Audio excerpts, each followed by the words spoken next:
अस्सलाम वालेकुम नाज़रीन, जैसे कि आप देख रहे हैं ये नूरानी दरगाह है। और ये देखें, ये पानी बरसात हुई है थोड़ी देर पहले और ये पानी चल रहा है। ये देखें बहुत तेज़ी से पानी चल रहा है।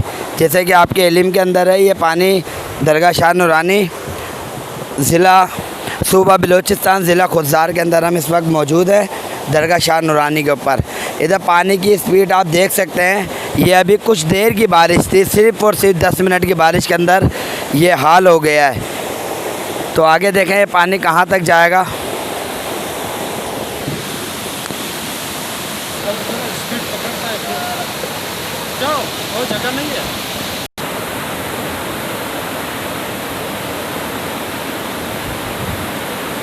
ज़रख़ेज़ नज़ारे,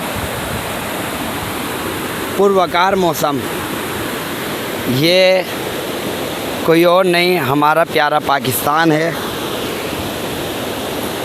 सूबा बलूचिस्तान ज़िला खुदजार, दरगाह शाह नूरानी